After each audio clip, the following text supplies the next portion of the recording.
Hey folks, it's Wednesday. Hey folks, it's Monday. It's Tuesday. It's Wednesday. It's Thursday. It's Friday.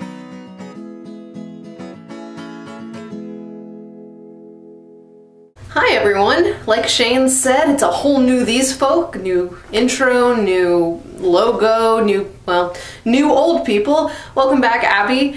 And yeah, I'm really excited, so let's just get right into it. I think that both Abby and Shane did a really good job sort of defining what feminism and the movement of feminism is from both a male and female perspective, and I don't want to really touch on that. I would like to briefly sort of agree with Abby about how it was really hard for me for a long time to define myself as a feminist. I talk about it more in the video in the underbar.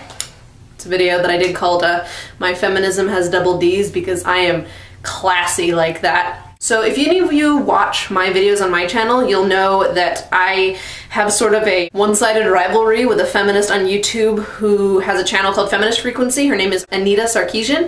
Recently, Colton and I did a 10-minute long video basically dissecting one of her videos about the Bechdel test. That link is also in the doobly-doo. And what makes Anita Sarkeesian really interesting is that she's not just a random feminist talking about feminism, she analyzes pop culture through a feminist lens. And I think that that's a really valuable thing to be doing, especially in this day and age, because we're in the third wave of feminism now. We don't have to fight for the ability to vote. And so pop culture is a huge part of, you know, accepting of movement into modern society. So we're still sort of in that transitionary period where we stop looking at women characters as only being able to be mothers and damsels in distress, and we're actually allowing them to be real characters.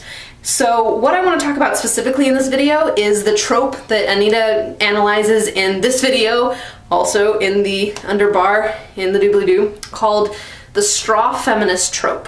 In television and movies, a straw feminist works by deliberately creating an exaggerated character of a feminist, which writers then fill with a bunch of oversimplifications, misrepresentations, and stereotypes to try to make it easy to discredit or delegitimize feminism. The goal is to make feminists and our movements look completely ridiculous, over the top, and unnecessary.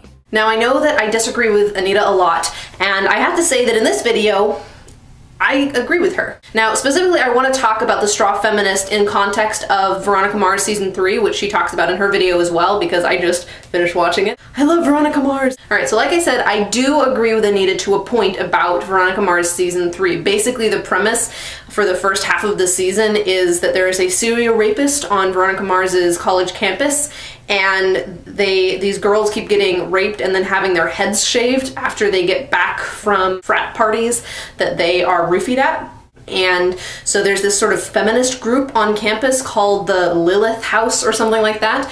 And basically, because all of these girls have been getting raped after frat parties, they blame the Greek system for all of the rapes. And so they're really like gung-ho and adamant about getting rid of the Greek system and down with the fraternities, that kind of stuff. And throughout that part of the season, it's the feminists that are really seen as the villains of the season, because basically we're characterizing these women as feminists, and that's a bad thing in the, you know, the universe that Veronica Mars season 3 portrays. But the most troubling part is that they're set apart from Veronica Mars herself, who is an incredibly feminist, empowered woman character. They also serve to separate female leads who are smart and strong and witty, in this case Veronica, from any association with feminism.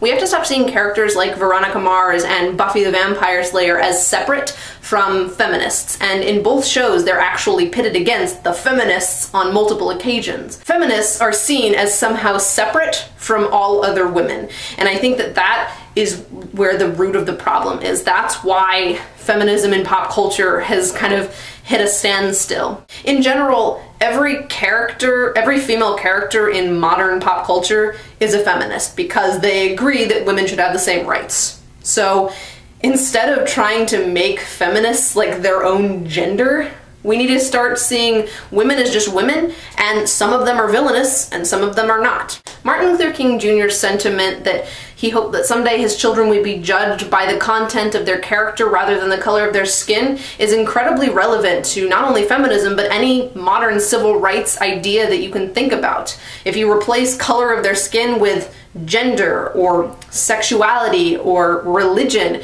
the sentiment stands true. So with that, welcome back, these folk, and Laya, I'll see you tomorrow.